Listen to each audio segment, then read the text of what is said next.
Hi guys, Har Har Mahadev. Welcome to the mysterious 369 tarot. कैसे हो आप सभी? उम्मीद है आप सभी बहुत अच्छे होगे और अपनी लाइफ में आगे बढ़ रहे होगे। सो गाइस, हम देखने वाले हैं आपके पार्टनर की करंट एनर्जीज, उनके फीलिंग इमोशंस आपके लिए क्या है। जेंडर का कोई इशू नहीं है, मेल फीमेल सभी इस रीडिंग को देख सकते हैं। और अगर आप मुझसे पर्सनल रीडिंग लेना चाहते हो, स्क्रीन पर व्हाट्सएप नंबर दिए गए हैं, आप उस पर कांटेक्ट कर सकते हो। For love reading, health reading, career reading, सभी तरीके की रीडिंग्स मैं करती हूँ। एंड ये एक जर्नल एंड कलेक्टिव रीडिंग है गाइस। हो सकता है आपके साथ पूरी की पूरी रीडिंग रेजोनेट कर जाए, हो सकता है कुछ परसेंट रेजोनेट करे, हो सकता है बिल्कुल रेजोनेट ना करे। सो चीज़ों को पॉजिटिवली लीजिएगा और अगर रीडिंग रेजोनेट करे तो कमेंट करके ज़रूर से बताइएगा। पॉजिटिव एनर्जी को क्लेम करना मत भूलिएगा और वीडियो को लाइक ज़रूर से कीजिएगा। लेट्स सी क्या है करंट एनर्जीज आपके पार्टनर की। व्यूअर्स प्लीज़ बताइए, मेरे व्यूवर्स जिस पर्सन के बारे में सोच करके रीडिंग देख रहे हैं, उस पर्सन की करंट फीलिंग्स, इमोशन, थॉट्स मेरे व्यूवर्स के लिए क्या है, प्लीज़ बताइए। Thank you. सबसे पहले यहाँ पर 4 ऑफ पेंटिकल्स है, टॉरस, वर्गो एंड कैप्रिकॉर्न, वृषभ, कन्या और मकर राशि। 5 of swords, Gemini, Libra, Aquarius, Mithun, Tula और कुंभ राशि। टेम्परेंस, सैजिटेरियस, धनु राशि। 9 of wands, Aries, Leo and Sagittarius, Mesh, Singh और धनु राशि। 8 of cups, Cancer, Scorpion, Pisces, कर्क, मीन और वृश्चिक राशि।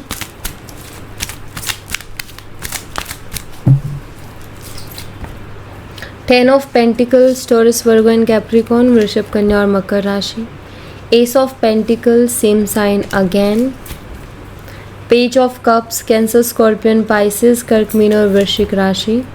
द डेविल, कैप्रिकॉर्न, मकर राशि।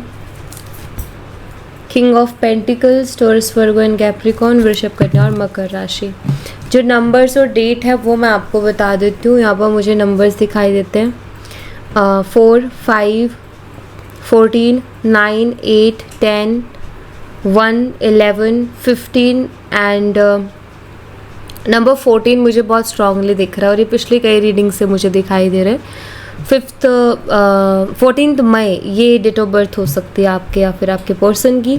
बाकी के जो मंथ है वो है अप्रैल, मई, सितंबर, अगस्त, अक्टूबर, जनवरी, नवंबर, जून एंड ऑफ कोर्स मई। तो ये मुझे मंथ्स दिखाई दे रहे हैं यहाँ पर। सो लेट्स सी, इनको क्लैरिफाई करते हैं।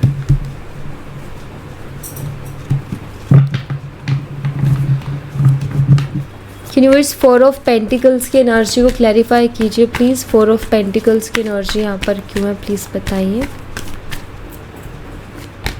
यहाँ पर 5 ऑफ स्वॉर्ड्स है।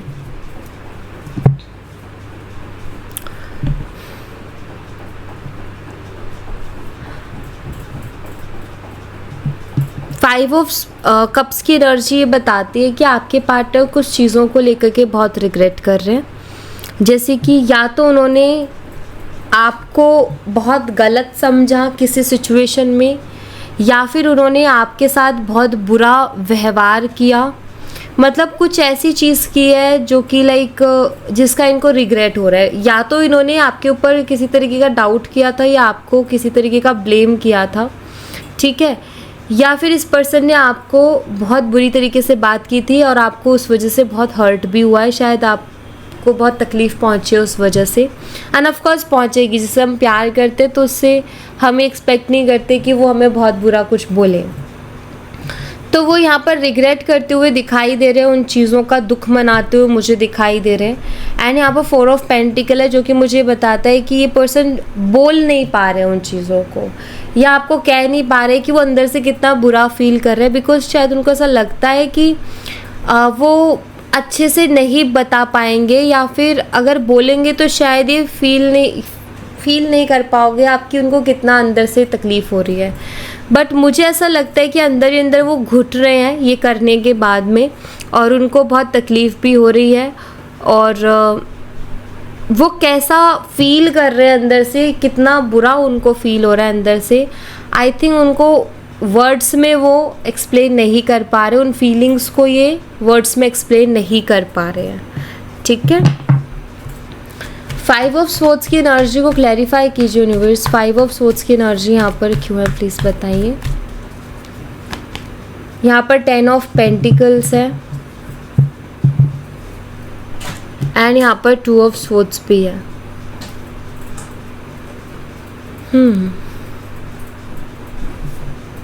यहाँ पर 5 ऑफ स्वॉर्ड्स की एनर्जी बताती है कि आपके पार्टनर बहुत ही स्टक और किसी चीज़ में खुद को बंधा हुआ सा महसूस कर रहे हैं। एंड यहाँ पर 10 ऑफ पेंटिकल्स की एनर्जी है। मुझे ऐसा लग रहा है कि जैसे आपके जो पार्टनर हैं उनकी तरफ से कुछ उनके फैमिली इश्यूज भी हैं, ठीक है, जिसके कारण ये पर्सन बहुत ही स्टक एनर्जी में रहते हैं। शायद ये आपको रिश्ते में कोई क्लियरिटी नहीं देते हैं। इस रिश्ते के फ्यूचर रिलेटेड आपको कोई क्लियरिटी नहीं मिलती इस पर्सन से, कोई श्योरिटी, कोई सिक्योरिटी इस पर्सन से नहीं मिलती, क्योंकि शायद ये उस बारे में डिस्कस ही नहीं करते हैं या फिर ये कमिटमेंट ही नहीं देते हैं। रीज़न मुझे जो दिखाई देता है कि अपनी फैमिली को लेकर के पर्सन स्टक है, ठीक है।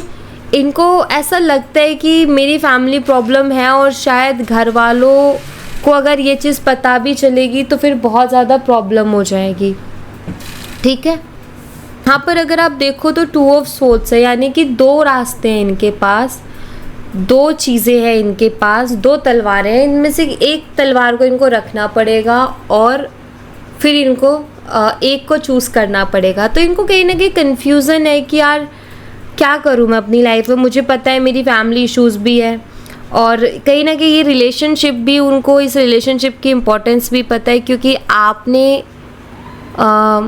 उनकी लाइफ में शायद कभी उनको ना ऐसा फील नहीं होने दिया कि आप उनके लिए मतलब अजनबी हो।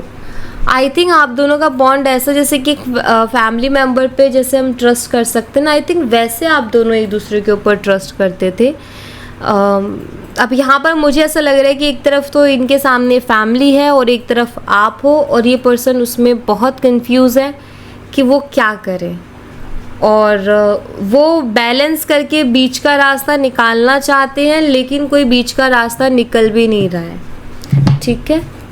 द टेम्परेंस एनर्जी को क्लैरिफाई कीजिए यूनिवर्स। द टेम्परेंस एनर्जी, और मुझे लगता है कि शायद ये जो स्ट्रेस इनको आता है ना, ये जो एंजाइटी होती है, ये ओवर थिंकिंग और कन्फ्यूज़न के कारण यही फ्रस्ट्रेशन में बदल के और आपके ऊपर निकलती भी है। टेम्परेंस की एनर्जी को क्लैरिफाई कीजिए यूनिवर्स। टेम्परेंस की एनर्जी यहाँ पर क्यों है, प्लीज़ बताइए।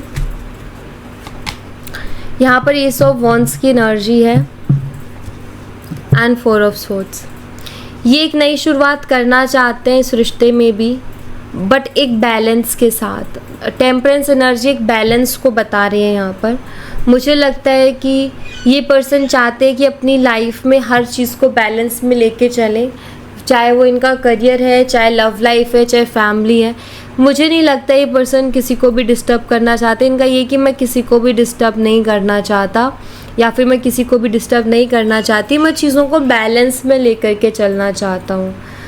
और मैं यहाँ पर ऐसा ही देख रही हूँ कि ये भी एक नई शुरुआत चाहते हैं, बट उसमें ये बैलेंस भी चाहते हैं, ठीक है। ग्रोथ भी ये इस रिश्ते में चाहते हैं, ये इस रिश्ते को आगे लेकर के जाना चाहते हैं, इस रिश्ते में ग्रो करना चाहते हैं आपके साथ, लेकिन एक बैलेंस के साथ कि कोई प्रॉब्लम ना। और यहाँ पर 4 ऑफ स्वॉर्ड्स उसी को बताते हैं कि इसी के बारे में सोचते रहते हैं, प्लस इनके हाथ जुड़े हुए। इट मीन्स ये प्रेयर भी करते हैं कि जैसा मैं चाह रहा हूँ वैसे चीज़ें हो जाएं, ठीक है। 9 ऑफ वॉन्ड्स को क्लैरिफाई कीजिए यूनिवर्स। 9 ऑफ वॉन्ड्स की एनर्जी यहाँ पर क्यों है। यहाँ पर 7 ऑफ पेंटिकल्स है और यहाँ पर 9 ऑफ पेंटिकल्स। गुस्से गुस्से में जो करना था वो तो इन्होंने कर दिया, गुस्से गुस्से में जो इनको बोलना था वो तो इन्होंने बोल दिया, लेकिन मुझे यहाँ पर ऐसा दिखाई देता है कि अब ये सोचते हैं अब उस बारे में कि यार मैंने उसका कितना रूड बिहेव किया, मैंने उससे किस तरीके से बात की, मतलब मैंने ऐसा क्यों किया। मतलब उनका ना एक होता है ना, हीट ऑफ द मोमेंट में चीज़ें हो जाती है, और फिर जब आदमी शांत होता है ना, उसका दिमाग जब वो महसूस करते हैं कि यार मैं क्या करके आ रहा हूँ, तो मुझे लगता है कि इस इंसान ने बहुत ज़्यादा हर्ट किया और ऐसा कुछ किया है जो कि शायद आपको अपने दिल और दिमाग से निकालना मुश्किल है। आप उसको अपने दिलो दिमाग से नहीं निकाल पा रहे हो, और इनको मालूम है कि जो मैंने उसके साथ किया है शायद वो अपने दिलो दिमाग से उस चीज़ को कभी नहीं निकाल पाएगी। तो वो अब सोचते हैं कि यार मैंने उसके साथ कैसे बिहेव किया, और ये भी सोचते हैं क्या वो डिज़र्व करती थी इस तरीके का बिहेवियर। तो इनको समझ में आता है कि इन्होंने आपके साथ गलत किया, इन्होंने ठीक नहीं किया, चाहे वो गुस्से में किया चाहे जैसे भी किया, लेकिन वो बिहेवियर ठीक नहीं था, ऐसा ये फील कर रहे हैं। 8 ऑफ कप्स को क्लैरिफाई कीजिए यूनिवर्स। 8 ऑफ कप्स की एनर्जी यहाँ पर क्यों है प्लीज़ बताइए। यहाँ पर 2 ऑफ स्वॉर्ड्स है एंड एस ऑफ पेंटिकल्स। अभी मुझे लगता है ये इस दुविधा में भी हैं कि ये खुद आपको छोड़ के गए थे आगे से, आपने नहीं कहा था लेकिन ये खुद गए, इन्होंने खुद ने बात करना बंद किया, इन्होंने खुद ने रिस्पॉन्स देना बंद किया, और अभी ऐसी स्थिति में है जहाँ ये सोच रहे हैं कि अगर मैं उसको अप्रोच करूँगा तो क्या वो मुझे एक्सेप्ट करेगी। अब ये भी इनको बहुत कंफ्यूज कर रही है कि वो उसके दिल में क्या अभी भी मेरे लिए उतना प्यार बचा होगा जितना उसके दिल में पहले था। जैसे वो मुझसे पहले प्यार करती थी क्या वैसे ही वो अभी भी मुझसे प्यार करेगी। तो ये सब इनके दिमाग में चलता है। अब 10 ऑफ पेंटिकल्स को क्लैरिफाई कीजिए यूनिवर्स। 10 ऑफ पेंटिकल्स की एनर्जी यहाँ पर क्यों है प्लीज़ बताइए। यहाँ पर द फूल है और यहाँ पर पेज ऑफ स्वॉर्ड्स है।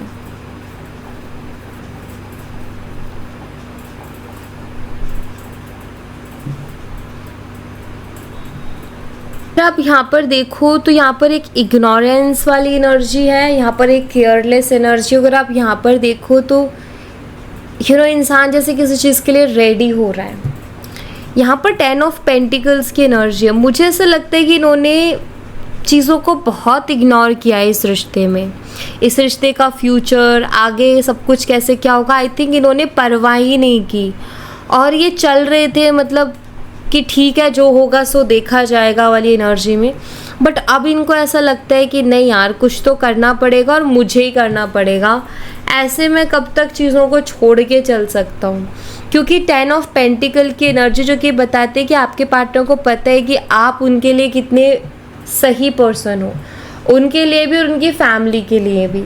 हो सकता है उनकी फैमिली को प्रॉब्लम है क्योंकि वो आपको अच्छे से जानते नहीं हैं, लेकिन ये तो आपको बहुत अच्छे से जानते हैं ना। तो इनको पता है कि आप उनकी फैमिली के लिए बहुत ही सही पर्सन हो, और अगर आपके साथ उनका रिश्ता बनता है या आपके साथ अगर उनका कोई फ्यूचर बनता है तो उनका फ्यूचर बहुत ही ब्राइट रहने वाला है, स्टेबल रहने वाला है। और इसलिए ये पर्सन को ना अभी पहले तो मतलब इनका ऐसा था कि देखेंगे, बट अब इनको लग रहा है कि नहीं यार अभी मुझे खुद कुछ करना पड़ेगा और कुछ ना कुछ तो रास्ता निकालना पड़ेगा। तो उस सोच में अभी है। एस ऑफ पेंटिकल्स को क्लैरिफाई कीजिए यूनिवर्स। एस ऑफ पेंटिकल्स की एनर्जी यहाँ पर क्यों है प्लीज़ बताइए। क्वीन ऑफ कप्स है यहाँ पर एंड 3 ऑफ पेंटिकल्स। आपके पार्टनर को अभी ऐसा लग रहा है कि आप डिज़र्विंग हो, आप डिज़र्व करते हो, आप कमिटमेंट डिज़र्व करते हो, आप जो है हर चीज़ डिज़र्व करते हो। बिकॉज़ ये फील करते हैं कि आपने उनके लिए बहुत कुछ किया है, खुद से ज़्यादा आपने उनका ख्याल रखा है और आप उनसे बहुत प्यार करते हो। कभी भी आपने ये नहीं सोचा, अब कभी भी आपने अपने बारे में नहीं सोचा बट उनके बारे में पहले सोचा। ईगो आप बिल्कुल भी नहीं लाए इस रिलेशनशिप में। लाइक एक होता है ना कि बिल्कुल इंसान किसी को सरेंडर कर दे, तो मुझे लगता है कि इस रिलेशनशिप में आपका ऐसा था कि यही आपके सब कुछ थे, ठीक है, और आप इनको बहुत मानते थे और आपने लाइक उनकी बहुत केयर किया, आपने उनका बहुत ख्याल रखा है। तो इस वजह से आपके पर्सन को ऐसा लगता है कि आप डिज़र्विंग हो। ऐसा नहीं है कि ये पर्सन किसी और के कांटेक्ट में नहीं आया। 3 ऑफ पेंटिकल की एनर्जी बताती है कि शायद हो सकता है कि बातें इनकी औरों से भी हुई हो, लेकिन ये जब देखते हैं ना चारों तरफ ये सब कुछ देखते हैं तो इनको ऐसा लगता है कि आप ज़्यादा डिज़र्विंग हो, क्योंकि आपने इस रिश्ते के लिए बहुत कुछ सहा है। शायद आपने इनकी भी बहुत सी बातें सुनी है, लेकिन आपने इस रिश्ते के खातिर, अपने प्यार के खातिर कभी भी उसमें ईगो लेकर के नहीं आए। आपने हमेशा इनको रिस्पेक्टफुली डील किया, आपने हमेशा इनको बहुत प्यार से डील किया है। सो ये सारी चीज़ें उनके माइंड में हैं और वो ये फील करते हैं कि आप डिज़र्विंग हो। ठीक है, आप वो नहीं हो जिसको धोखा मिले, या आप वो नहीं हो जिसको झूठ बोला जाए। ये फील करते हैं कि आप डिज़र्विंग हो। पेज ऑफ कप्स को क्लैरिफाई कीजिए यूनिवर्स। पेज ऑफ कप्स की एनर्जी यहाँ पर क्यों है, प्लीज़ बताइए। यहाँ पर एम्परर है और 5 ऑफ कप्स।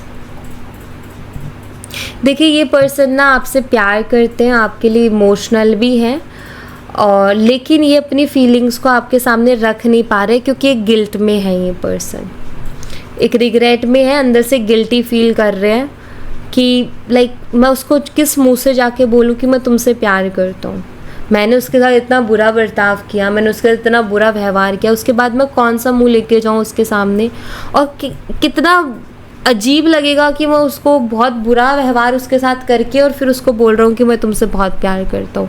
तो एक होता है ना खुद के ऊपर शर्मिंदा होना। मुझे लग रहा है कि आपके पार्टनर को खुद के ऊपर ही शर्म आ रही है, वो शर्मिंदगी महसूस कर रहे हैं और गिल्ट भी फील कर रहे हैं कि उन्होंने ठीक नहीं किया। चाहे वो गुस्से में आकर के किया, चाहे वो ईगो में आकर के किया, वो खुद इस चीज़ को मानते हैं और एक्सेप्ट करते हैं कि गुस्सा और ईगो में आकर के इसका मतलब ये थोड़ी ना है कि मैं कुछ भी बोल दूँ, ये थोड़ी ना है कि मैं कुछ भी कर दूँ। तो कहीं ना कहीं वो इस चीज़ को फील कर रहे हैं कि मेरा ये बहुत गलत स्टेप गया है, बहुत गलत एक्शन गया है। चाहे उसको ब्लेम करना है, चाहे उसको जज करना है, चाहे उसको कुछ बुरा बोलना है। सो ये एनर्जीज हैं। द डेविल एनर्जी को क्लैरिफाई कीजिए यूनिवर्स। द डेविल एनर्जी यहाँ पर क्यों है, प्लीज़ बताइए। हो सकता है आप दोनों के बीच में एज गैप भी है, मुझे ऐसा भी नज़र आता है। यहाँ पर पेज ऑफ स्वॉर्ड्स है और यहाँ पर 5 ऑफ कप्स भी है। सेम एनर्जी आई है। यहाँ पर डेविल एक नेगेटिव एनर्जी एंड यहाँ पर अगेन 5 ऑफ कप्स है। और आप देखोगे ये कार्ड बार बार आ रहा है, जो कि ये बहुत क्लियरली शो कर रहा है कि आपके जो पार्टनर है वाकई में दुखी हैं अपने किए हुई बर्ताव से, अपने की हुई चीज़ों से, क्योंकि उनको अब ये फील होता है कि आप बहुत मासूम थे और उन्होंने आपकी फीलिंग्स के साथ जो खेला है वो ठीक नहीं है। ठीक है, तो यहाँ पर उनको ये चीज़ महसूस होती है और वो अब ये सोच रहे कि मुझे इस गिल्ट से बाहर निकलने के लिए भी कुछ करना पड़ेगा। ठीक है, कि ये गिल्ट जो है वो मेरे को जीने नहीं दे रहा है, मुझे बहुत परेशान कर रहा है और अब मुझे इससे बाहर भी निकलना पड़ेगा, तो इसके लिए भी अब मुझे कुछ करना पड़ेगा, ये ऐसा सोच रहे हैं। और दूसरा, इनके दिमाग में ये भी चल रहा है कि आप, इनकी जो इमेज है वो आपकी नज़रों में क्या रह गई होगी। पता नहीं आप उनको किस नज़र से देख रहे होगे, पता नहीं आप उनके बारे में क्या सोच रहे होगे। तो वो थोड़ा सा ये भी थोड़ा उनके मन में है कि मेरी इमेज शायद मैंने ख़राब कर ली है उसकी नज़रों में, अब मुझे वो भी ठीक करने के लिए कुछ करना पड़ेगा। सो लाइक एक तरीके से आप ये कह सकते हो कि शर्मिंदगी है, इस इंसान को शर्मिंदगी फील हो रही है, जो गिल्ट है, रिग्रेट है, वो उनको जीने नहीं दे रहा है, उनको बहुत परेशान कर रहा है, अंदर ही अंदर खाए जा रहा है। किंग ऑफ पेंटिकल्स को क्लैरिफाई कीजिए यूनिवर्स। किंग ऑफ पेंटिकल्स की एनर्जी यहाँ पर क्यों है, प्लीज़ बताइए। यहाँ पर दी हैंगमैन की एनर्जी है एंड द वर्ल्ड। यहाँ पर मुझे ऐसा दिखाई देता है कि ये पर्सन आपके साथ अब स्टेबिलिटी चाहते हैं और उसी के बारे में सोचते रहते हैं, थोड़ा स्टक हैं कि कैसे होंगी चीज़ें, कैसे करूँगा या कैसे करूँगी। ये चीज़ें बहुत दिमाग, क्लियरिटी अब पूरी है कि इनको क्या करना है, बट अब कैसे करना है उसकी क्लियरिटी नहीं है। तो ये आपके साथ चीज़ों को स्टेबल करना चाहते हैं पहले के जैसे। अब ये सोच रहे कि मैं कैसे करूं, क्योंकि ये इनको समझ में नहीं आ रहा कि ये कैसे करें। ठीक है, और ये आपके साथ स्टेबिलिटी क्यों चाहते हैं, क्योंकि ये आपको अपनी एक छोटी सी दुनिया मान चुके हैं, या फिर इनको जो भी सपने हैं ना, इनके जो भी अपनी दुनिया बनाएंगे तो उसमें कहीं ना कहीं ये आपको देखते हैं। ठीक है, आपके बिना आई थिंक वो अधूरी है। जैसे हम इमेजिन करते हैं, अभी मैं आपको बोलूँ कि आप इमेजिन करो फ्यूचर को, ठीक है, अपने हस्बैंड के साथ, तो आप इनसे प्यार करते हो तो एज अ हस्बैंड आप इमेजिनेशन में इनको ही देखोगे। आप इमेजिन करो कि आपकी शादी हो गई और आप किसी पार्टी में गए हो अपने हस्बैंड के साथ या अपनी वाइफ के साथ, आप इनसे प्यार करते हो तो आप इन्हीं को इमेजिन करोगे और ना चाहते हुए भी करोगे। आपको सोचना नहीं पड़ेगा कि मैं किसको करूँ, आपके सामने इन्हीं की इमेज आएगी। तो इनकी जो इनका जो सपना है, इनकी जो छोटी सी चीज़ें हैं, जो दुनिया है, जो ये सोचते हैं, उसमें ये आप ही को इमेजिन करते हैं। ये आप ही, इनको आप ही का चेहरा दिखता है as a wife, as a husband, ठीक है। तो ये है इनकी एनर्जीज। कुछ चैनल मैसेजेस भी देख लेते हैं। यूनिवर्स, इस पर्सन की तरफ से मेरे व्यूवर्स के लिए क्या मैसेज है, प्लीज़ बताइए। चैनल मैसेजेस बताइए, इस पर्सन की तरफ से मेरे व्यूवर्स के लिए क्या चैनल मैसेज है। I have been dreaming of you, या सेम एनर्जी जो मैं अभी बात कर रही थी ना आपसे, ये एग्जैक्ट वही एनर्जी है, ठीक है। I want to hear next to me, या आपको खुद के साथ देखना चाहते हैं, खुद से अलग नहीं, खुद के साथ हमेशा लाइफ के हर मोमेंट में। और वो इसी बात का सपना देखते हैं जो मैंने यहाँ पर बोला कि इनकी जो छोटी सी दुनिया ये बनाएंगे ना, ये उसमें आपको देखते हैं। और ये दोनों कार्ड्स उसी को बताते हैं कि ये आपको खुद के साथ देखना चाहते हैं अपने सपनों की दुनिया में, जो ये रियलिटी जिसको ये बनाना चाहते हैं, तो अपनी दुनिया में खुद को, आपको अपने साथ देखना चाहते हैं। You have no idea the pain you have cause me, so ये कह रहे हैं कि तुम्हें आइडिया नहीं है कि तुमने मुझे कितना पेन दिया है। ये नहीं कि आपने उनको तकलीफ़ दी, ये कि इन्होंने जो आपके साथ कर दिया उसके बाद ये कितना तकलीफ़ में और कितना गिल्ट में है, ये उसके बारे में बात कर रहे हैं कि तुम्हें पता भी नहीं है मैं कितना दुखी हूँ या मुझे कितना बुरा फील हो रहा है अंदर से। I am afraid of commitment, so commitment से थोड़े है ये। और क्योंकि यहाँ पर फैमिली बीच में आ रही है, फैमिली इश्यूज आ रहे हैं इस वजह से। I want to impress you, या आपको इम्प्रेस करना चाहते हैं, या आपका दिल जीतना चाहते हैं, क्योंकि इनको पता है कि इन्होंने आपको बहुत हर्ट कर दिया है, आपको बहुत तकलीफ़ पहुंचा दी है, तो अब आपका दिल जीतने के लिए इनको उतनी मेहनत करनी पड़ेगी। I want to talk to you but I am just scared, ये आपसे बात करना चाहते हैं लेकिन थोड़े से डरे हुए हैं। वो कॉन्फिडेंस नहीं ला पा रहे हैं कि आपको फेस करें और वो सारी बातें करें, उतने ना आपसे नज़रें नहीं मिला पा रहे हैं ये पर्सन, मुझे ऐसा दिखाई दे रहा है। इनको समझ नहीं आ रहा है कि यार मैं उससे कैसे नज़रें मिलाऊंगा, किस मुँह से मैं उसको मैसेज करूँ, किस मुँह से मैं उसको कॉल करूँ। I have told my family about you, शायद ये अपनी फैमिली में इन्होंने आपके बारे में बात की है, या तो कुछ लोगों से या सभी से, बट इन्होंने की है, ठीक है। कुछ तो डिस्कस हुआ है आपसे रिलेटेड, डायरेक्टली या इनडायरेक्टली कुछ भी हो सकता है। प्लीज़ डोंट मूव ऑन, ये कह रहे हैं कि आप मूव ऑन मत करना प्लीज़। तो ये रिक्वेस्ट है उनकी, शायद उनको फील हो रहा है कि आप अब मूव ऑन कर जाओगे, क्योंकि जो सलूक आपके साथ इन्होंने किया उसके बाद तो हर कोई मूव ऑन कर जाएगा, तो शायद इसीलिए बोल रहे हैं कि please don't move on. I see why everything happen the way it did, बोल रहे हैं कि मैं देख रहा हूँ कि ये सारी चीज़ें क्यों हो रही हैं और किस वजह से हो रही हैं, सो प्लीज़ मूव ऑन मत करना, मैं उसमें बदलाव लाऊंगा, सुधार लाऊंगा या लाऊंगी, ठीक है। लास्ट मैसेज है यहाँ पर, I want to hold you, ये आपको कहीं नहीं जाने देना चाहते, और ये एक फिज़िकल एनर्जी को भी बताता है। इनको ऐसा लगता है स्ट्रांगली कि आप दोनों एक दूसरे के लिए बने हो, इनको ये स्ट्रांगली लगता है, ये फीलिंग है इनकी, स्ट्रांग फीलिंग्स, ठीक है। यहाँ से मैं 2 मैसेजेस लूँगी।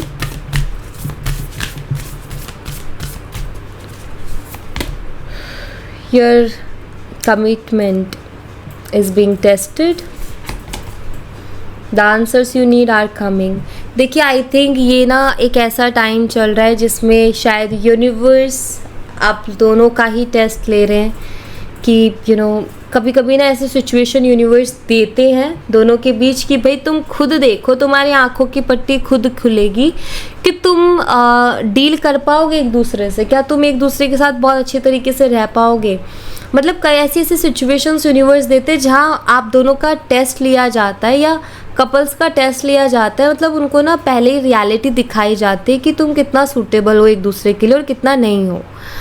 तो आई थिंक ये टेस्ट पीरियड चल रहा है जहाँ यूनिवर्स टेस्ट ले रहे हैं, या फिर मैं कहूँ कि वो ऐसी चीज़ें होती हैं ताकि इंसान को खुद को एक रियलिटी चेक मिल जाए कि यार एक अट्रैक्शन से हटके एक अलग जो एक माइंडसेट मिलता है, क्या वो मिल पा रहा है क्या। क्योंकि अट्रैक्शन में तो सब कुछ अच्छा लगता है, बट उससे हटके जो है वो लाइफ में आई थिंक ज़्यादा मैटर करता है और बहुत लंबे समय तक वही चीज़ रहती है।